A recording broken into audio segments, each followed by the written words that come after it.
உங்களுக்கு added advantage. அடுத்தது வந்து பார்த்தீங்கன்னா சில்ட்ரன்ஸ் பாஸ்போர்ட் காப்பி. உங்களுக்கு வந்து எவ்வளோ குழந்தைங்க இருக்காங்களோ அத்தனை குழந்தைங்களோட பாஸ்போர்ட்டோட ஃபஸ்ட்டு 2 பேஜும் லாஸ்ட்டு 2 பேஜும் வந்து நீங்கள் எடுத்துக்கணும். அந்த ரிஜிஸ்டர் பண்ணிக்கலாம். அப்படி இல்லை நீங்கள் ஆல்ரெடி ரிஜிஸ்டர் பண்ணியிருந்தீங்க அப்படின்னீங்கன்னா CRA user ID and password அப்படின்னு ஒரு டேப் இருக்குது. உங்களோட பசங்களோட இன்ஃபர்மேஷன் அப்போ ஆட் சைல்டு அப்படின்னு கொடுத்தீங்கன்னா நீங்கள் உங்களோட சைல்டோட informations first name last name எல்லா டேட் ஆஃப் பர்த் எல்லாமே வரும். அதை கொடுத்துட்டு நீங்கள் வந்து கொடுக்கணும். நம்பர் கேட்டிருக்காங்க. இவர் இன்ஃபர்மேஷனில் வந்து பார்த்தீங்கன்னா சின் நம்பர் யாரோட சின் நம்பர் இதில் கொடுக்கணும் பார்த்தீங்கன்னா உங்களோட ஒய்ஃபோட சின் நம்பர் கொடுக்கணும். C66SCH ஃபில் 24E அதாவது RC66SCHோட ஃபார்ம் தான் இப்போ பார்க்க போகிறோம். நம்ம இதில் வந்து பார்த்தீங்க கேட்கல நீங்கள் எப்போ ரெசிடென்ட் ஆனீங்க தான் கேட்குறாங்க. எப்போ வந்து ஒர்க் பர்மிட்டில் ஸ்டேட்டஸில் நீங்கள் ஒர்க் பர்மிட் ஸ்டேட்டஸில் உள்ள கனடாவுக்கு வரீங்கல்ல அந்த டே அந்த வருஷம் தான். எல்லாருக்கும் வணக்கம். நீங்கள் பார்க்க போகிற டாபிக் வந்து பார்த்தீங்கன்னா கனடா சைல்டு கேர் பெனிஃபிட்ஸ். அதாவது இது வந்து ஷார்ட்டாக CCB அப்படின்னு சொல்லுவாங்க.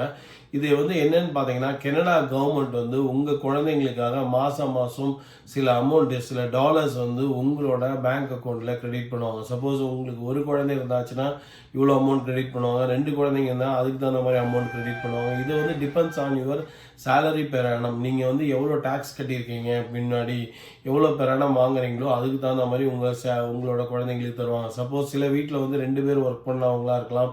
பெர் ஆனம் அமௌண்ட் வந்து அவங்களுக்கு வந்து சேலரி வந்து ரொம்ப ஜாஸ்தி இருக்கலாம். அது அப்போ வந்து உங்களுக்கு சைல்டு கேர் பெனிஃபிட்டோட அமௌண்ட் வந்து கம்மியாக இருக்கும். சில ஃபேமிலிஸ் பார்த்தீங்கன்னா ஒரே ஒருத்தங்க தான் வந்து சம்பாதிப்பாங்க. அப்போ வந்து அவங்களோட சைல்டு கேர் பெனிஃபிட்ஸ் வந்து அமௌண்ட் வந்து கொஞ்சம் ஜாஸ்தி இருக்கும். இதெல்லாம் வந்து எப்படி அப்ளை பண்ணுறது, இது எப்படி என்னென்ன டாக்குமெண்ட்ஸ் எல்லாம் இதுக்கு தேவை, எப்படி வந்து நம்ம அப்லோட் பண்ணுறது இந்த டாக்குமெண்ட்ஸை அப்படிங்கிறது இந்த வீடியோவில் ஃபுல்லாக டீட்டெயிலாக பார்க்கலாம். வாங்க பார்க்கலாம்.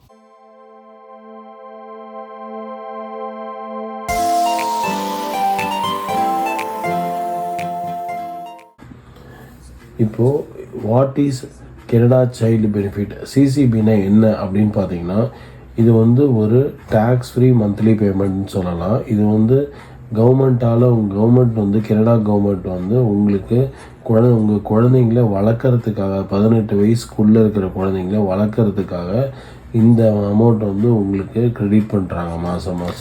அதுக்கப்புறம் பார்த்தீங்கன்னா இது யார் அப்ளை பண்ண முடியும் அப்படின்னு பார்த்தீங்கன்னா யாரெல்லாம் 18 வயசு குழந்தைங்க வச்சுருக்காங்களோ அந்த பேரண்ட்ஸு அவங்க வந்து இந்த CCBயை வந்து அவைல் பண்ணிக்க முடியும்.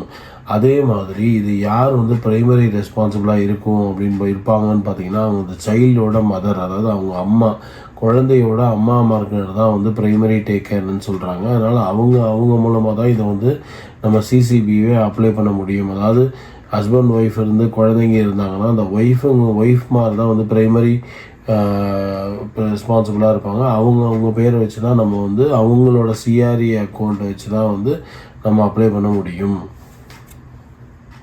இப்போ பார்க்க போகிறது வந்து பார்த்திங்கன்னா CCB அதாவது சைல்டு கேர் பெனிஃபிட்ஸ். இதுக்கு வந்து நம்ம அப்ளிகேஷன் வந்து சப்மிட் பண்ணணும். அப்ளிகேஷன் சப்மிட் பண்ணுறதுக்கு முன்னாடி சில டாக்குமெண்ட்ஸ்லாம் லாஸ்ட்டாக அப்லோட் பண்ண வேண்டியிருக்கு. அந்த டாக்குமெண்ட்ஸ்லாம் நம்ம முன்னாடியே ப்ரிப்பேர் பண்ணி வச்சிட்டோம்னா நீங்கள் அப்ளிகேஷன் ஃபுல் பண்ண ஃப்ளோலேயே நீங்கள் அந்த டாக்குமெண்ட்ஸை வந்து நம்ம அப்லோட் பண்ணுறது ஈஸி.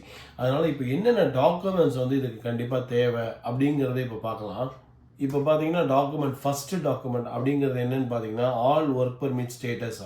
அதாவது இப்போ நீங்கள் வந்து ஒரு ஒர்க் பர்மிட்டில் வந்து நீங்கள் இருந்தீங்க அப்படின்னா கனடாவில் இருந்தீங்க அப்படின்னீங்கன்னா உங்களோட ஒர்க் பர்மிட் ஸ்டேட்டஸ் வந்து கரண்ட் ஸ்டேட்டஸ் வந்து வேலிடாக இருக்கணும். அது வந்து நீங்கள் எக்ஸ்டென்ஷன் அப்ளை பண்ணியிருந்தால் இதுக்கு அப்ளை பண்ணிக்க முடியாது. உங்களோட ஒர்க் பர்மிட்டோட ஸ்டேட்டஸ் வந்து வேலிடாக இருக்கணும். எக்ஸ்பிரி டேட் வந்து பின்னாடி இருக்கணும். எக்ஸ்பிரி டே ஆனதை வச்சு ஒர்க் பர்மிட்டை வச்சு இதை அப்ளை பண்ண முடியாது. கரண்ட் ஒர்க் பர்மிட் ஸ்டேட்டஸ் கண்டிப்பாக வேலிடாக இருக்கணும். உங்கள் ஃபேமிலிக்கு எல்லாருக்குமே வேலிடாக இருக்கணும். அவங்க தான் அப்ளை பண்ண முடியும். அதனால் அதாவது உங்களோட கரண்ட் ஒர்க் ஸ்டேட்டஸும் அது தவிர உங்களோட ஸ்பௌஸோட கரண்ட் ஒர்க் ஸ்டேட்டஸ், உங்களோட குழந்தைங்களோட கரண்ட் ஒர்க் ஸ்டேட்டஸ் எல்லாமே வந்து ஒரே பிடிஎஃபாக அட்டாச் பண்ணி நீங்கள் ஒரு பிடிஎஃபாக வச்சுக்கலாம். அப்படி சப்போஸ் நீங்கள் வந்து ஒர்க் ஸ்டேட்டஸில் இல்லை, அதாவது ஒர்க் பர்மிட்டில் இல்லை அப்படின்னா நீங்கள் பிஆர் கார்டு இருந்தால் பிஆர் கார்டை அட்டாச் பண்ணிக்கலாம். நெக்ஸ்ட் டாக்குமெண்ட் என்ன அப்படிங்கிறத பார்த்தீங்கன்னா அதாவது இது வந்து மெயினாக பார்த்தீங்கன்னா இது யார் அப்ளை பண்ணுவாங்க அப்படின்னு பார்த்தீங்கன்னா உங்கள் ஒய்ஃப் தான் அப்ளை பண்ணுவாங்க. நார்மலாக இது வந்து சைல்டு கேர் பெனிஃபிட்ஸே வந்து பார்த்தீங்கன்னா அவங்க எப்படி வச்சுருக்காங்கன்னா ஒய்ஃப் மூலமாக தான் அப்ளை பண்ணுறங்கிற மாதிரி வச்சுருக்காங்க. மென்ஸும் அப்ளை பண்ண முடியும், ஹஸ்பண்ட்ஸும் அப்ளை பண்ண முடியும். அது வேறு வழி. அது இன்னொரு வீடியோவில் நான் கிளியராக சொல்கிறேன் எப்படிங்கிறது. இது வந்து நார்மலாக வந்து பார்த்திங்கன்னா ஜென்ரலாக ஒய்ஃப் தான் அப்ளை பண்ண முடியும். ஒய்ஃபுக்கு ஒரு சிஆர்ஏ அக்கௌண்ட்டை க்ரியேட் பண்ணிவிட்டு அது மூலமாக தான் அப்ளை பண்ண முடியும். அது எப்படி என்னங்கிறத பின்னாடி சொல்கிறேன். ஃபஸ்ட்டு அவங்க ஒய்ஃபுக்கு வந்து ஐடி கார்டு தேவை. அதாவது ஒரு ஒய்ஃபோட லைசன்ஸ் இருந்தால் லைசன்ஸ், அப்படி இல்லைன்னா ஒன்டாரியோவோட ஸ்டேட் ஐடி கார்டுன்னு ஒன்று வாங்கிக்கலாம். நம்ம இது $25 கொடுத்தீங்கன்னா வந்து சர்வீஸ் கவுண்டரில் கொடுப்பாங்க. உங்கள் அட்ரஸ் ப்ரூஃப் காமிச்சிங்கன்னா அந்த சர்வீஸ் ஒன்டாரியோட ஐடி கார்டு இருந்தாலே போதுமானது. அதுக்கு அடுத்தது பார்த்தீங்கன்னா உங்கள் ஒய்ஃப் வந்து ஃபோன் ஏதாவது யூஸ் பண்ணிட்டு இருந்தாங்கன்னா அந்த ஃபோன் பில், அதாவது ஃபோன் பில்லோட அட்ரஸ் இருக்கும். அதுக்கு அட்ரஸ் வெரிஃபிகேஷன் தான் அந்த ஃபோன் பில்லும். இது வந்து இதுவும் வச்சிங்கன்னா உங்களுக்கு ஆடட் அட்வான்டேஜ். அடுத்தது வந்து பார்த்தீங்கன்னா சில்ட்ரன்ஸ் பாஸ்போர்ட் காப்பி. உங்களுக்கு வந்து எவ்வளோ குழந்தைங்க இருக்காங்களோ அத்தனை குழந்தைங்களோட பாஸ்போர்ட்டோட ஃபஸ்ட்டு 2 பேஜும் லாஸ்ட்டு 2 பேஜும் வந்து நீங்கள் எடுத்துக்கணும். அந்த ஃபஸ்ட்டு 2 பேஜும் லாஸ்ட் 2 பேஜும் ஒரு பிடிஎஃபாக எடுத்து நீங்கள் ஒவ்வொரு குழந்தைங்களுக்கும் தனித்தனியாக பிடிஎஃப் வச்சுக்கணும். அந்த பிடிஎஃபை நீங்கள் அட்டாச் பண்ண வேண்டியிருக்கும். அதப்போ சில்ட்ரன்ஸோட பாஸ்போர்ட் காப்பின்னு வந்து தேவை. அதுக்கு அடுத்தது பார்த்தீங்கன்னா இன்டர்நெட் பில்லு. நீங்கள் என்ன இன்டர்நெட் யூஸ் பண்ணுறீங்களோ உங்கள் வீட்டுக்கு பில்லு வந்திருக்கும். அந்த பில்லில் வந்து அட்ரஸ் ப்ரூஃப் இருக்கும். அதுவும் வச்சிங்கன்னா இது ஆடட் அட்வான்டேஜ். அதுக்கப்புறம் பார்த்தீங்கன்னா இங்கே ஒரு ஃபார்ம் அவங்க கொடுத்துருக்காங்க. இது வந்து எப்படி டவுன்லோட் பண்ணுறது, எப்படி ஃபில் பண்ணுறதுங்கிறத பின்னாடி சொல்கிறேன். இந்த ஃபார்மை வந்து நீங்கள் வந்து டவுன்லோட் பண்ணி RC66SCHன்னு ஒரு ஃபார்ம் இருக்கும். இந்த ஃபார்மை வந்து நீங்கள் டவுன்லோட் பண்ணி இதை வந்து கரெக்டாக ஃபில் பண்ணி இதையும் அட்டாச் பண்ண வேண்டியிருக்கும். அதுக்கடுத்து அடுத்த ஃபார்ம் அப்படின்னு பார்த்தீங்கன்னா RC66 ஃபில் 24E. இது ரெண்டுமே வேறு ஃபார்ம். பார்த்தீங்கன்னா டிஃப்ரென்ஸ் தெரியும். RC66SCHன்னு ஒரு ஃபார்ம் இருக்கும், RC66 ஃபில்லுன்னு ஒரு ஃபார்ம் இருக்கும். இது 2 ஃபார்மே நம்ம ஃபில் பண்ண வேண்டியிருக்கும், ஃபில் பண்ணி அட்டாச் பண்ண வேண்டியிருக்கும். அடுத்தது பார்த்தீங்கன்னா லெட்டர் ஃப்ரம் த ஸ்கூல். அதாவது நீங்கள் ஸ்கூல்லேருந்து ஒரு லெட்டர் வாங்கணும். உங்கள் குழந்தைங்களுக்கு இந்த ஸ்கூலில் தான் படிக்கிறாங்க அப்படிங்கிறதுக்காக நீங்கள் ஸ்கூலில் போய் கேட்டிங்கனாலே போதும். இந்த மாதிரி எனக்கு சிசிபி அப்ளை பண்ண வேண்டியது இருக்குது, எனக்கு ஒரு லெட்டர் வேணும் அப்படின்னு சொன்னீங்கனாலே அவங்களே லெட்டர் கொடுத்துருவாங்க. நீங்கள் காலையில் சொன்னீங்கன்னா அவங்க சாயந்தரத்துக்குள்ளே ப்ரிப்பேர் பண்ணி வச்சுருப்பாங்க. நீங்கள் வாங்கிட்டு வந்தாலும் அதையுமே அட்டாச் பண்ண வேண்டியிருக்கும். கண்டிப்பாக அது ஸ்கூலோட லெட்டர் ஃபார்மேட் வந்து கண்டிப்பாக இம்பார்ட்டன்ட், மேண்டிட்ரி. அதுக்கு அடுத்தது அப்படின்னு பார்த்தீங்கன்னா T4 ஃபார்ம். அதாவது இப்போது 2020-25 நடந்துட்டு இருக்கு. உங்களோட 2020-24ஓட T ஃபார்ம் நீங்கள் அட்டாச் பண்ண வேண்டியிருக்கும். எந்த இயரில் இருக்கீங்களோ அதுக்கு முதல் இயரோட T4 ஃபார்ம் வந்து நீங்கள் அட்டாச் பண்ண வேண்டியிருக்கும். இதெல்லாம் தான் மேண்டிட்ரி டாக்குமெண்ட்ஸ் டு அட்டாச். நீங்கள் வந்து லாஸ்ட்டில் வந்து அப்ளிகேஷன்ஸ்லாம் ஃபில் பண்ணி அட்டாச் பண்ண போகும்போது பார்த்தீங்கன்னா இந்த டாக்குமெண்ட்ஸ்லாம் கண்டிப்பாக அட்டாச் பண்ண வேண்டியிருக்கும். ஸோ இதை ஃபஸ்ட்டு நீங்கள் ப்ரிப்பேர் பண்ணி வச்சுக்கிட்டு அதுக்கப்புறமா நீங்கள் அப்ளிகேஷனை ஃபில் பண்ண ஆரம்பிங்க. நீங்கள் இதுதான் முதல் டைம் நம்ம சேனலுக்கு வரதா இருந்ததுன்னா கண்டிப்பாக சப்ஸ்கிரைப் பண்ணுங்கள், லைக் பண்ணுங்கள், ஷேர் பண்ணுங்கள். ஸோ தட் இந்த இன்ஃபர்மேஷன் நிறைய பேருக்கு ரீச் ஆகும். அது மட்டும் இல்லாமல் நீங்களும் எந்த ஒரு இன்ஃபர்மேஷனையோ இல்லை இமிக்ரேஷன் நியூஸையும் மிஸ் பண்ண மாட்டேங்க. இப்போ வந்து நம்ம அப்ளிகேஷன் ஃபில் பண்ண போகிறோம். அந்த சிசிபியோட அப்ளிகேஷன் ஃபில் பண்ண போகிறோம். இது எப்படி ஃபில் பண்ணுவோம் அப்படின்னு பார்த்தீங்கன்னா CRAன்னு ஒரு வெப்சைட் இருக்குது. அந்த வெப்சைட்டுக்குள்ளே போயிட்டு நீங்கள் ரிஜிஸ்டர் பண்ணிக்கணும். ரிஜிஸ்டர் பண்ணிங்கன்னா லாகின் பண்ணி பண்ணணும். அது எப்படின்னு பார்த்தீங்கன்னா இப்போ கூகுள் போய்க்கோங்க. கூகுள் போயிட்டு நீங்கள் என்ன பண்ணணும்னா MyCRA அப்படின்னு கிளிக் பண்ணாலே போதுமானது. MyCRA ஃபஸ்ட்டு லிங்க்கே வந்து நீங்கள் அதோட லிங்க் தான் வரும். அந்த ஃபஸ்ட்டு லிங்க்கை நீங்கள் கிளிக் பண்ணி உள்ளே போய்க்கோங்க. CRA அக்கௌண்ட்டு இங்கே பார்த்தீங்கன்னா ரிஜிஸ்டர் ஃபார் CRA அக்கௌண்ட்டுன்னு ஒரு டேப் இருக்குது. அந்த டேப்பில் போய் நீங்கள் கிளிக் பண்ணிங்கன்னா ரிஜிஸ்டர் பண்ணிக்கலாம். அப்படி இல்லை நீங்கள் ஆல்ரெடி ரிஜிஸ்டர் பண்ணியிருந்தீங்க அப்படின்னீங்கன்னா CRA user ID and password அப்படின்னு ஒரு டேப் இருக்குது. அந்த டேப்பை கிளிக் பண்ணிங்கனால போதும். நீங்கள் அது வந்து சைன் அவுட் இது கேட்கும், உங்களோட யூசர் நேம் பாஸ்வேர்ட் கேட்கும். அப்போ அதுக்கு முன்னாடி ப்ளீஸ் வெயிட்னு வரும். அதுக்கப்புறம் வந்து பார்த்தீங்கன்னா யூசர் ஐடி அண்ட் பாஸ்வேர்டு அப்படின்னு கேட்கும். யூசர் ஐடி அண்ட் பாஸ்வேர்டை நீங்கள் கொடுத்ததுக்கப்புறம் பார்த்தீங்கன்னா உங்களோட மொபைலுக்கு ஒரு வெரிஃபிகேஷன் கோடு கொடுத்துருப்பாங்க. அந்த கோடு வரும். அந்த கோடை வந்து நீங்கள் ஒன் டைம் பாஸ்கோடு அப்படின்னு உங்களுக்கு வந்திருக்கும். அந்த பாஸ்கோடை இங்கே நீங்கள் டைப் பண்ணணும். டைப் பண்ணிவிட்டு நெக்ஸ்ட்டு அப்படின்னு கொடுத்தீங்கன்னா போதும். அடுத்த பேஜுக்கு அதுவாக எடுத்துகிட்டு போகும். உங்களோட அக்கௌண்ட்டுக்குள்ளே அது போயிடும். அந்த உங்களோட ப்ரொஃபைல்குள்ளே போகும். அந்த ப்ரொஃபைல்குள்ளே போயிட்டு பெனிஃபிட்ஸ் அண்ட் கிரெடிட்ஸ்னு ஒன்று இருக்குது. அதை கிளிக் பண்ணிக்கோங்க. அதை கிளிக் பண்ணிவிட்டு ஆட் சைல்டுன்னு ஒரு ரைட் ஹேண்ட் சைடில் இருக்குது பார்த்தீங்கன்னா, அந்த ஆட் சைல்டு அப்படின்னு கொடுத்தீங்கன்னா நீங்கள் இந்த பேஜுக்கு வரும். இந்த பேஜுக்கு வந்ததுக்கப்புறம் பார்த்தீங்கன்னா இதில் இன்ஸ்ட்ரக்ஷன் சொல்லியிருப்பாங்க எப்படி என்ன அப்படிங்கிறத.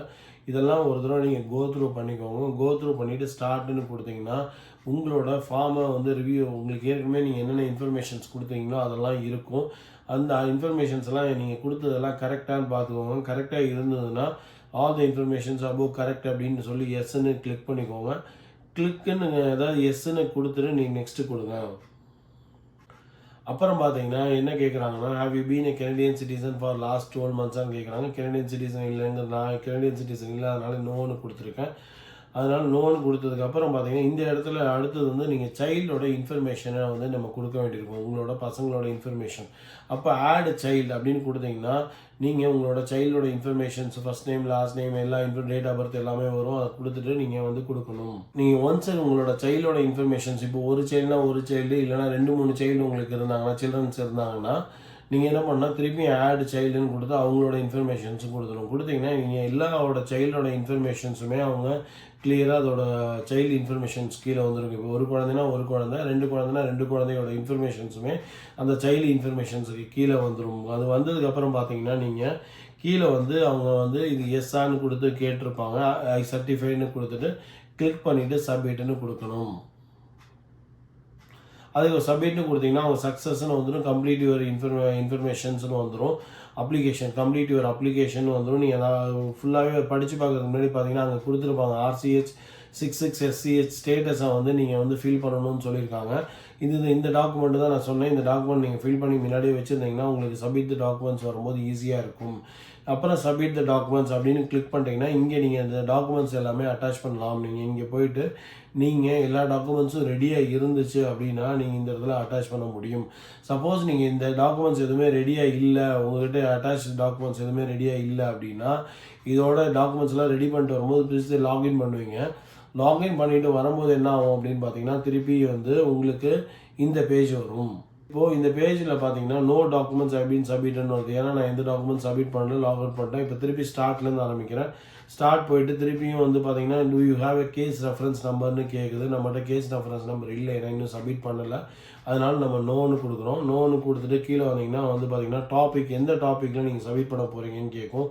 சைல்டு கனடா சைல்டு பெனிஃபிட்டில் தான் நான் கொடுத்துருக்கேன், அதனால் அதை கிளிக் பண்ணிக்கிறேன். அடுத்தது இதில் பார்த்தீங்கன்னா இதில் வந்து சென்ட் ஃபஸ்ட்டுனோட இதை நம்ம செலக்ட் பண்ணணும், ஏன்னா அதெல்லாம் CCB அண்ட் ரிலேட்டட் ப்ரோக்ராம்ஸ் தான் நம்ம சப்மிட் பண்ண போகிறோம். அதுக்கப்புறம் பார்த்தீங்கன்னா அட்டாச்மெண்ட் சப்மிட் பண்ண இடத்துல நம்ம வந்து என்ன இதில் செலக்ட் பண்ணணும், அதாவது ரீசன் ஃபார் யுவர் சப்மிஷன் அப்படின்னு பார்த்தீங்கன்னா RC 66 SCHன்னு ஒன்று இருக்குல்ல, அதை நம்ம செலக்ட் பண்ணிக்கணும். செலக்ட் பண்ணிவிட்டு நெக்ஸ்ட்டுன்னு கொடுக்கணும். கொடுத்ததுக்கு அப்புறம் பார்த்தீங்கன்னா உங்களுக்கு அட்டாச்மெண்ட்ஸ்க்காக ஒரு இது வந்துடும்.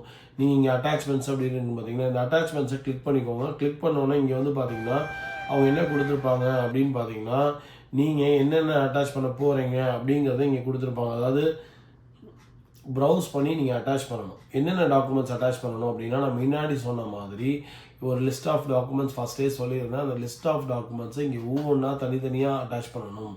எல்லாத்தையும் சேர்த்து நீங்கள் செலக்ட் பண்ணிங்கன்னா இங்கே அட்டாச் ஆகாது. அதனால் ஒவ்வொரு டாக்குமெண்ட்டாக ஒன்று அட்டாச் பண்ணி முடிச்சதுக்கப்புறம் அடுத்தது எடுத்து அட்டாச் பண்ணுங்கள். ஒவ்வொரு டாக்குமெண்ட்டுமே பார்த்தீங்கன்னா maximum total size upload size வந்து 500 MB போட்டிருக்காங்க. அதை வந்து நீங்கள் பார்த்துக்கோங்க. அது நம்ம முக்கால்வாசி இதில் வந்து என்ன ஃபார்மெட்லாம் வந்து டாக்குமெண்ட்டை நீங்கள் அப்லோட் பண்ணலான்னு சொல்லியிருக்காங்க. மோஸ்ட்லி நீங்கள் பிடிஎஃபாக அப்லோட் பண்ணுறது நமக்கு ஈஸி. அதனால் நீங்கள் பிடிஎஃபாகவே எல்லா டாக்குமெண்ட்டும் வச்சுருந்தீங்கன்னா இதில் வந்து நீங்கள் ப்ரௌசர்னு கொடுத்துட்டு ஒவ்வொரு டாக்குமெண்ட்டாக செலக்ட் பண்ணி நீங்கள் அட்டாச் பண்ணிக்கலாம். நீங்கள் அட்டாச் பண்ணி முடித்ததுக்கப்புறம் அது வந்து லிஸ்ட் ஆஃப் நீங்கள் என்னெல்லாம் அட்டாச் பண்ணியிருந்தீங்களோ அது எல்லாமே அதுக்கு காமிக்கும். இப்போ அடுத்த பேஜில் பார்த்தீங்கன்னா உங்களுக்கு லிஸ்ட் ஆஃப் டாக்குமெண்ட்ஸ் காமிக்கும். அது எப்படிங்கிறத பார்க்கலாம். இப்போ இங்கே பார்த்தீங்கன்னா உங்களோட என்னென்ன டாக்குமெண்ட்ஸ் நீங்கள் அட்டாச் பண்ணீங்களோ அத்தனை டாக்குமெண்ட்ஸும் இதில் இங்கே காமிக்கும். உங்களுக்கு சப்போஸ் இந்த டாக்குமெண்ட்ஸ் எனக்கு வேணாம் அப்படின்னு நினச்சிங்கன்னா ரிமூவ் பண்ணிக்கலாம். ரிமூவ்ங்கிற ஆப்ஷன் அங்கே இருக்குது, சரிங்களா? நீங்கள் இப்போ எல்லா டாக்குமெண்ட்ஸும் இதில் அட்டாச் ஆகிருக்கான்னு பார்த்துக்கோங்க. பார்த்துட்டு கீழே வந்தீங்கன்னா சப்மிட்னு ஒரு இது இருக்கும். நமக்கு நெக்ஸ்ட்டுன்னு ஒரு ஃபார்ம் இருக்குது பார்த்தீங்கன்னா, நெக்ஸ்ட்டு அதுக்கப்புறம் நீங்கள் சப்மிட்னு இருக்கும். பார்த்தீங்கன்னா சப்மிட்னு கிளிக் பண்ணாலே போதுமானது. நீங்கள் இப்போ சப்மிட்னு கிளிக் பண்ணிட்டீங்க. சப்மிட்னு கிளிக் பண்ணாலும் அது அப்லோடிங்னு வரும். அப்படியே அப்லோட் ஆகும், எல்லா டாக்குமெண்ட்டுமே அப்லோட் ஆகும். ஆனதுக்கப்புறம் பார்த்தீங்கன்னா உங்களுக்கு நீங்கள் ஒரு கேஸ் ரெஃபரன்ஸ் நம்பர்னு இப்போ கொடுத்துருவாங்க. இந்த கேஸ் நம்பர் வச்சு தான் நீங்கள் உங்களோட ஸ்டேட்டஸை நம்ம தெரிஞ்சுக்க முடியும். அதனால் இந்த கேஸ் நம்பர் வந்து ரொம்ப ரொம்ப இம்பார்ட்டன்ட். அந்த கேஸ் நம்பரை நீங்கள் வந்து நோட் பண்ணி வச்சுக்கோங்க. அது மட்டும் இல்லாமல் நீங்கள் என்னெல்லாம் ஃபைல்ஸ்லாம் அப்லோட் பண்ணியிருக்கீங்களோ அத்தனை ஃபைல்ஸும் அதில் அப்லோடட் ஃபைல்ஸ் அப்படின்னு சொல்லி அதோட லிஸ்ட்டே அப்படியே காமிக்கும் எல்லாமே. இதோட கேஸ் நம்பர் இதெல்லாம் பார்த்துட்டு கரெக்டாக இருந்துச்சுன்னா நீங்கள் கேஸ் நம்பரை ரெஃபரன்ஸாக வச்சுக்கோங்க. நீங்கள் ஏதாவது உங்களுக்கு இதை ப்ராசஸ் பற்றி கேட்கணும் அப்படின்னீங்கன்னா இந்த கஸ்டமர் கேருக்கு ஃபோன் பண்ணி கேட்டிங்கன்னா இந்த கேஸ் நம்பர் கேட்பாங்க. இந்த கேஸ் நம்பர் சொன்னீங்கனாலே அவங்க எடுத்து உங்களோட ப்ராசஸிங் ஸ்டேட்டஸ் என்ன அப்படிங்கிறதும் உங்களுக்கு சொல்லுவாங்க. இதோட ப்ராசஸிங் டைம் அப்படின்னு பார்த்தீங்கன்னா அதாவது இந்த மொத்தமாக 60 கேலண்டர் டேஸ்ன்னு சொல்கிறாங்க. அதாவது 2 months இதோட டைமு. அதுக்குள்ளே உங்களுக்கு அப்ரூவலா ரிஜெக்டடா இல்லை உங்களுக்கு ஏதாவது டாக்குமெண்ட்ஸ் அவங்களுக்கு தேவையா எல்லாமே அவங்க சொல்லிடுவாங்க.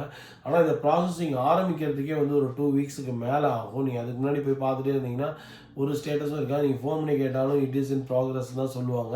அதனால் ஒரு 3 வீக்ஸ் டு 1 மந்த் டைம் எடுத்துக்கோங்க. எடுத்ததுக்கப்புறம் ஸ்டேட்டஸ் மூவ் ஆகலை அப்படின்னீங்கன்னா நீங்கள் கஸ்டமர் கேருக்கு ஃபோன் பண்ணி கேட்கலாம். இந்த கஸ்டமர் கேரோட ஃபோன் நம்பர் வந்து என்னோட கமெண்ட்ஸில் கொடுத்துருப்பேன். நீங்கள் போய் பார்த்தீங்கன்னா உங்களுக்கே தெரியும். அடுத்தது பார்த்தீங்கன்னா இந்த RC66SCH அப்படிங்கிறத எப்படி இந்த ஃபார்மை எப்படி டவுன்லோட் பண்ணுறது எப்படி ஃபில் பண்ணுறது அப்படிங்கிறத பார்க்க போகிறோம். நீங்கள் கூகுள் போய்க்கோங்க. கூகுள் போயிட்டு RC66SCH அப்படின்னு அடிச்சிங்கன்னா உங்களுக்கு ஃபஸ்ட் லிங்க் வரும். அந்த லிங்க்கில் போயிட்டு டவுன்லோட் அப்படின்னு அடிச்சுக்கோங்க.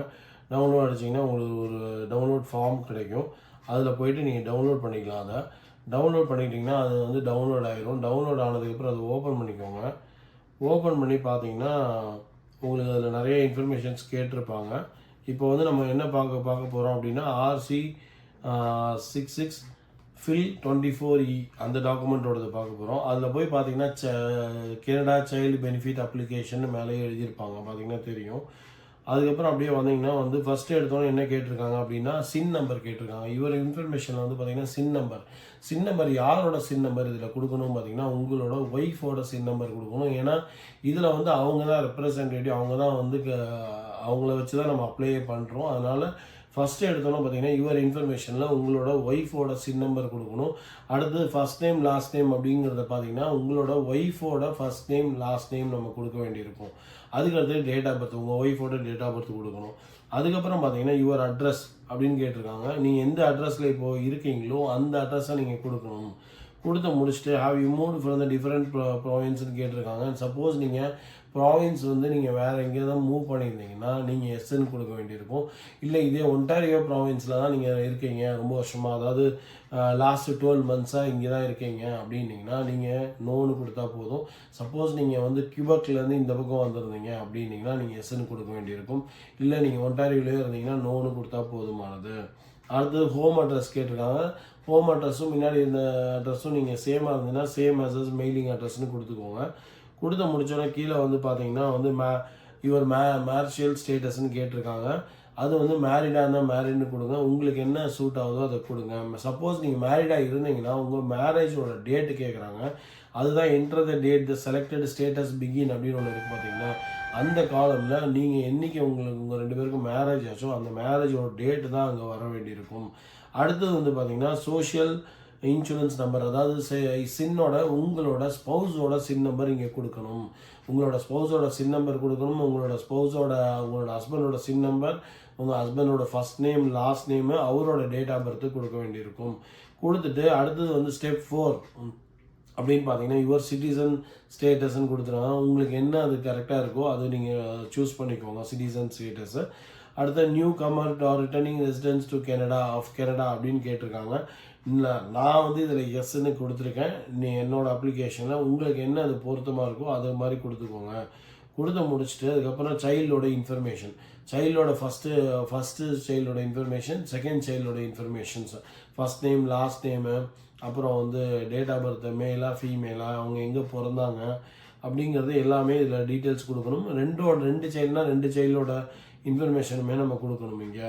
அதுக்கப்புறம் சிக்னேச்சர்னு வரும்போது பார்த்தீங்கன்னா ஃபஸ்ட்டு யுவர் சிக்னேச்சர் அப்படிங்கிறத, அதாவது ஸ்டெப் 7 சிக்னேச்சர், அதில் ஃபஸ்ட்டு சிக்னேச்சர் அப்படின்னு பார்த்தீங்கன்னா உங்கள் ஒய்ஃபோட சிக்னேச்சர் தான் இருக்கணும். செகண்டு தான் வந்து spouse or common law partner வந்து உங்களோட ஹஸ்பண்டோட சிக்னேச்சர் இருக்கணும். இதை மாற்றி போட்டுறாதீங்க. ஏன்னா நான் அடிக்கடி சொல்கிறேன், நீங்கள் தான் வந்து ரெப்ரசன்டேட்டிவ், ஒய்ஃப் தான் ரெப்ரசன்டேட்டிவ். அந்த ஒய்ஃபோட சிக்னேச்சர் தான் ஃபஸ்ட்டு இருக்கணும், அப்புறம் டேட்டு. அதே மாதிரி உங்கள் ஹஸ்பண்டோட சிக்னேச்சர் செகண்டு, அதுக்கப்புறம் டேட்டு. இதுதான் இந்த ஃபார்மை வந்து ஃபில் பண்ணி வச்சுக்கோங்க. ஃபில் பண்ணி நீங்கள் இந்த பிடிஎஃபை ஃபில் பண்ணி முடிச்சுட்டு நீங்கள் பிரிண்ட் அவுட் எடுத்துகிட்டு நீங்கள் மேனுவலாகவும் சைன் போடலாம், இல்லை டிஜிட்டலாகவும் சைன் போட்டுக்கலாம், அது உங்கள் சௌகரியம். ஆனால் மோஸ்ட்லி பிரிண்ட் அவுட் எடுத்து அதை மேனுவலாக சைன் போட்டு அதை ஸ்கேன் பண்ணி வச்சுக்கிறது நமக்கு நல்லது. இப்போ அடுத்தது பார்க்க போகிறது வந்து பார்த்தீங்கன்னா RC66SCH FIL 24E, அதாவது RC66SCHோட ஃபார்ம் தான் இப்போ பார்க்க போகிறோம். நம்ம இதில் வந்து பார்த்தீங்கன்னா ஸ்டேட்டஸ் இன் கனடா ஃபஸ்ட் எடுத்துகிறோம், ஹெட்டிங்கே கொடுத்துருக்காங்க status in Canada and income information அப்படின்னு சொல்லியிருக்காங்க. இது ரொம்ப ரொம்ப இம்பார்ட்டன்ட். உங்களோட இன்கம் இன்ஃபர்மேஷன்ஸ் எல்லாமும் நீங்கள் இதில் கொடுக்க வேண்டியிருக்கும். இதுக்கு நீங்கள் இந்த ஃபில் பண்ணும் போதே நீங்கள் வந்து கேல்குலேட் பண்ணிக்கலாம், இல்லை ஃபில் பண்ணுறதுக்கு முன்னாடியே கேல்குலேட் பண்ணி வச்சுக்கலாம். ஒரு தடவை ஃபார்ம் பார்த்துட்டு ஃபில் பண்ணி வச்சுக்கலாம். எப்படிங்கிறத இப்போ நான் சொல்கிறேன். ஃபஸ்ட்டு வந்து பார்த்தீங்கன்னா ஸ்டெப் 1 இன்ஃபர்மேஷன் அப்படின்னு பார்த்தீங்கன்னா, அதாவது சோஷியல் இன்சூரன்ஸ் நம்பர், அதே மாதிரி உங்களோட ஒய்ஃபோட சின் நம்பரு, அப்புறம் வந்து உங்களோட ஒய்ஃபோட ஃபஸ்ட் நேம் லாஸ்ட் நேமு, அதே மாதிரி உங்களோட ஹஸ்பண்டோட SIN number first name last name. அதுக்கப்புறம் வந்து பார்த்தீங்கன்னா நியூ கமர் டு கனடா, அதுக்கு நான் ஒன்றும் ஃபில் பண்ணலை, எனக்கு அது வேல்யூபிள் இல்லை, அதனால் ஃபில் பண்ணலை. அதுக்கப்புறம் வந்து பார்த்தீங்கன்னா நீங்கள் வந்து டைரெக்டாக வந்து டெம்பரரி ரெசிடென்ட்ஸ் தான் இப்போ ஒர்க் பர்மிட்டில் இருக்கிறவங்களாம் டெம்பரரி ரெசிடென்ட்டு. அந்த டெம்பரரி ரெசிடென்ட்டில் போய் பார்த்தீங்கன்னா டாக்குமெண்ட் 1 டாக்குமெண்ட் யூன்னு ஒன்று கொடுத்துருப்பாங்க, your spouse and common law பார்ட்னர்னு ஒன்று கொடுத்துருக்காங்க. அந்த யூங்கிறதுல வந்து பார்த்தீங்கன்னா ஃபஸ்ட்டு டாக்குமெண்ட் வந்து உங்கள் ஒய்ஃபோட, அதாவது யூசிஐ நம்பர். ஒர்க் பர்மிட் ஸ்டேட்டஸில் வந்து யூசிஐ நம்பர்னு ஒன்று இருக்கும். இப்போ நீங்கள் பார்த்தீங்கன்னா தெரியும், உங்கள் ஒர்க் பர்மிட் எடுத்து பார்த்தீங்கன்னா யூசிஐ நம்பர்னு ஒன்று இருக்கும். அந்த யூசிஐ நம்பர் தான் அந்த டாக்குமெண்ட் நம்பரில் கொடுக்கணும். அதை கரெக்டாக கொடுங்க. அதை பார்த்து அந்த நம்பர் மிஸ்மேட்ச் ஆச்சுனாலும் பிரச்சனை தான். நீங்கள் வந்து ஒர்க் பர்மிட் ஆல்ரெடி நம்ம முன்னாடி சொன்ன மாதிரி நீங்கள் அட்டாச் பண்ணும்போது எல்லாம் உங்களோட ஃபேமிலியோட ஒர்க் பர்மிட் எல்லாமே ஒரு பிடிஎஃப்ல அட்டாச் பண்ணுவீங்களா, அந்த பிடிஎஃப்ல நீங்கள் எந்த வேலிட் ஸ்டேட்டஸ் இருக்கணும், அந்த ஸ்டேட்டஸில் நீங்கள் போய் பார்த்தீங்கன்னா உங்களுக்கு யூசிஐ நம்பர்னு ஒன்று கொடுத்துருப்பாங்க. அந்த யூசிஐ நம்பர் தான் அந்த டாக்குமெண்ட் நம்பர் 1ல் கொடுக்கணும். அதே மாதிரி ஸ்டார்ட் டேட் எண்ட் டேட் எப்போ எண்ட் டேட் எப்போன்னு அந்த ஒர்க் பர்மிட்லேயே இருக்கும், நீங்கள் அதை கொடுக்கணும். அடுத்தது உங்களோட ஸ்பௌஸோட ஒர்க் பர்மிட், அதாவது உங்கள் ஸ்பௌஸோட ஒர்க் பர்மிட்டில் யூசிஐ நம்பர் என்ன இருக்கோ அது, அப்புறம் அவங்களோட ஸ்டார்ட் டேட் எண்ட் டேட். அதுக்கு கீழே சில பேர் வந்து 2-3 ஒர்க் பர்மிட் வச்சுருப்பீங்க, எக்ஸ்பயர்டான ஒர்க் பர்மிட்டும் இருக்கும் உங்ககிட்ட இருந்துக்கலாம். ஒருத்தருக்கு ஒன்று தான் இருந்ததுன்னா ஒன்று கொடுங்க போதுமானது. நீங்கள் வந்து 2-3 முன்னாடி எக்ஸ்பயர்டான ஒர்க் பர்மிட்டும் வச்சுருந்தீங்கன்னா அந்த ஒர்க் பர்மிட்டோட யூசிஐ நம்பருங்கிறது மாறவே மாறாது. எல்லா ஒர்க் பர்மிட்லேயும் ஒரே நம்பர் தான் இருக்கும். அதனால் அதை பற்றி கவலைப்படாதீங்க, ஒரே நம்பர் தான் வரும். இருந்தாலும் நீங்கள் கிராஸ் வெரிஃபை பண்ணிக்கோங்க. ஆனால் அதோட ஸ்டார்ட் டேட் எண்ட் டேட் வந்து மாறி இருக்கும். அதனால் அதை பார்த்து உங்களோட ஸ்டார்ட் டேட்டு எண்ட் டேட்டும் கொடுங்க. அதே மாதிரி உங்களோட ஹஸ்பண்டோட டாக்குமெண்ட் நம்பரும் கரெக்டாக கொடுத்து ஸ்டார்ட் டேட் எண்ட் டேட் கரெக்டாக கொடுத்துக்கோங்க. அதுக்கடுத்து இப்போ தாங்க மெயினான இது. இங்கே தான் நிறைய பேருக்கு என்ன டவுட் வரும் அப்படின்னு பார்த்தீங்கன்னா, இந்த ஏ காலம், அதாவது year you become a resident of Canada அப்படின்னு ஒன்று இருக்குது. பார்த்தீங்கன்னா நீங்கள் வந்து எப்போ வந்து நீங்கள் ரெசிடென்ட் ஆனீங்க, நீங்கள் எப்போ வந்து கனடாக்குள்ளே வந்தீங்க அதுதான் கேட்குறாங்க. நீங்கள் எப்போ பிஆர் வாங்கினீங்கன்னா அவங்க கேட்கல, நீங்கள் எப்போ ரெசிடென்ட் ஆனீங்க தான் கேட்குறாங்க. எப்போ வந்து ஒர்க் பர்மிட்டில் ஸ்டேட்டஸில் நீங்கள் ஒர்க் பர்மிட் ஸ்டேட்டஸில் உள்ள கனடாவுக்கு வரீங்கல்ல, அந்த டே அந்த வருஷத்து தான் நீங்கள் கொடுக்கணும். சப்போஸ் நீங்கள் 2022 வந்திருந்தீங்கன்னா நீங்கள் எங்கே 2022ன்னு கொடுக்கணும். சப்போஸ் நீங்கள் 2021 வந்திருந்தீங்கன்னா 2021 கொடுக்கணும். அதே மாதிரி சப்போஸ் நீங்கள் 2023 வந்திருந்தீங்கன்னா 2023ன்னு நீங்கள் கொடுக்கணும். அதே மாதிரி பார்த்தீங்கன்னா அதுக்கு கீழே வந்து earn the income earned from January of the year அப்படின்னு கொடுத்துருக்காங்க.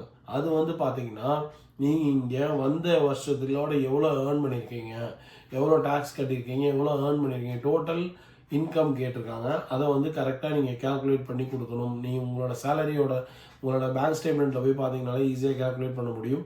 உங்களோடதும் உங்களோட ஸ்பௌஸோடதும் கொடுக்கணும். சில இப்போ நீங்கள் வந்து 2022 வந்திருக்கீங்க, நீங்கள் ஒரு ஆகஸ்ட் மாதம் வந்திருக்கீங்கன்னு வச்சுக்கோங்களேன். ஆகஸ்ட் மாதத்துக்கு முன்னாடி, அதாவது ஜனவரி டு ஆகஸ்ட், அப்போது இந்தியாவில் சேலரி வாங்கியிருந்தீங்கன்னா அந்த இந்தியா சேலரியை கேல்குலேட் பண்ணிக்கணும். ருப்பீஸாக கேல்குலேட் பண்ணி டாலர்ஸாக கன்வெர்ட் பண்ணிக்கோங்க. நீங்கள் டாலர்ஸாக கன்வெர்ட் பண்ணும்போது இன்றைக்கி என்ன எக்ஸ்சேஞ்ச் ரேட்டுன்னு பார்த்துக்கோங்க, அதுக்கு தான் அந்த மாதிரி கன்வெர்ட் பண்ணிக்கோங்க. அதுக்கப்புறம் 2022 ஆகஸ்ட்லேருந்து டிசம்பர் முடியும் இங்கே ஒர்க் பண்ணிங்கன்னா இங்கே கெனடியன் டாலர்ஸில் வாங்கியிருப்பீங்க, அதை ஆட் பண்ணிக்கோங்க. அதை கன்வெர்ட் பண்ணி, அதாவது ஃபஸ்ட்டு இந்தியன் ருப்பீஸை ஆட் பண்ணி அதை கன்வெர்ட் பண்ணி ஒரு டாலர்ஸாக வச்சுக்கோங்க. அதையும் ஆகஸ்ட்லேருந்து டிசம்பர் முடியும் என்ன இருக்கோ அதை டாலர்ஸில் என்ன இருக்கோ இதையும் ஆட் பண்ணிட்டீங்கன்னா உங்களுக்கு டோட்டல் சேலரி என்னன்னு தெரிஞ்சிடும். அந்த சேலரி வந்து தான் இன்கம்லாம் நீங்கள் போட வேண்டியிருக்கும். உங்கள் ஸ்பௌஸுக்கும் அதே தான், உங்களுக்கும் அதே தான். அதே மாதிரி அடுத்தது பார்த்தீங்கன்னா 1 year before you become a residence of Canada. நீங்கள் இங்கே கனடாவுக்கு வரத்துக்கு முன்னாடி நீங்கள் இந்தியாவிலேயோ இல்லை வேறு கண்ட்ரிலேயோ இருந்தீங்கன்னா, அப்போ இப்போ 2021 நீங்கள் இந்தியாவில் சப்போஸ் இருந்தீங்க, 2022 தான் வந்திருக்கீங்க அப்படின்னா 2021 உங்கள் ஸ்பௌஸ் எவ்வளோ சேலரி வாங்கியிருக்காங்க, நீங்கள் எவ்வளோ சேலரி வாங்கியிருக்கீங்க அப்படிங்கிறத தான் கொடுக்கணும் ஃபஸ்ட்டு நீங்கள், அடுத்தது உங்கள் ஸ்போஸு. சரிங்களா? நான் சொன்ன மாதிரி இந்தியன் சேலரியில் வாங்கியிருந்தீங்கன்னா இந்தியன் சேலரியை கால்குலேட் பண்ணி டாலர்ஸாக கன்வெர்ட் பண்ணி இதில் போட வேண்டியிருக்கும். அப்படி போட்டுக்கோங்க. அதே மாதிரி 2 years before become a resident, அதே மாதிரி 2 வருஷத்துக்கு முன்னாடி, அதாவது இப்போது 2022 வந்தீங்கன்னா இங்கே 2020ன்னு எழுதணும். 2022 என்ன வாங்கியிருக்கீங்க? சப்போஸ் சில டைம் வந்து ஒய்ஃப் வந்து ஹவுஸ் ஒய்ஃபாக இருக்கலாம், அப்புறமா வேலை பார்த்துருக்கலாம். அப்போ ஹவுஸ் ஒய்ஃபாக இருந்தால் 0ன்னு போடுங்க, தப்பே இல்லை. நீங்கள் சேலரி வாங்கலைன்னா 0ன்னு போடுங்க, தப்பு கிடையாது. அதே மாதிரி இன்னொன்று, நீங்கள் சப்போஸ் இங்கே வந்ததுக்கப்புறம் இந்தியாவில் வீடு வாங்கியிருக்கலாம், வீட்டுக்கு வாடகை வந்திருக்கலாம். அந்த வாடகையோட ரேட்டுமே உங்களுக்கு இன்கம் தான். சப்போஸ் ஒரு 10,000 வாடகை வந்துட்டுருக்கு அப்படின்னா அந்த 10,000மே உங்களுக்கு இன்கம் தான். இந்தியாவில் இருக்கிறதுமே உங்களுக்கு இன்கம் தான். அது இன்கமில் தான் வரும். அதையும் டாலர்ஸாக கன்வெர்ட் பண்ணி உங்கள் இன்கமில் ஆட் பண்ணிக்கணும். அதை மறந்துடாதீங்க. அதுக்கப்புறம் சிக்னேச்சர், அதாவது ஸ்டெப் 5 வந்து சிக்னேச்சர். நான் முன்னாடி சொன்ன மாதிரியே ஃபஸ்ட்டு உங்கள் ஒய்ஃபோட சிக்னேச்சர், அப்புறம் உங்களோட சிக்னேச்சர்.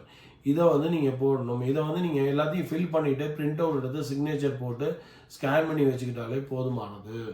இந்த இன்ஃபர்மேஷனில் உங்களுக்கு ஏதாவது டவுட் இருந்தால் என்னோட கமெண்ட்ஸில் கேளுங்க. இந்த ஃபார்ம் ஃபில் பண்ணுறதுக்கு எனக்கு இந்த இடத்துல இந்த உங்களோட சுச்சுவேஷன் சொல்லி கமெண்ட்ஸில் கேளுங்க. என்னால் முடிஞ்ச ஹெல்ப் நான் கண்டிப்பாக பண்ணுவேன், அதில் ரெஸ்பான்ஸ் பண்ணுறேன். இந்த இன்ஃபர்மேஷன்லாம் கண்டிப்பாக உங்களுக்கு யூஸ்ஃபுல்லாக இருக்கும்னு நம்புகிறேன். யூஸ்ஃபுல்லாக இருந்தால் கண்டிப்பாக லைக் பண்ணுங்கள், சப்ஸ்கிரைப் பண்ணுங்கள், ஷேர் பண்ணுங்கள். ஸோ தட் நிறைய பேருக்கு இந்த இன்ஃபர்மேஷன் தெரிய வரும். அது மட்டும் இல்லாமல் நீங்களும் எந்த ஒரு ஃபியூச்சர் இமிகிரேஷன் அப்டேட்டையோ இல்லை கனடாவோட நியூஸையோ எதையுமே மிஸ் பண்ண மாட்டீங்க. தேங்க்யூ ஃபார் வாட்சிங்.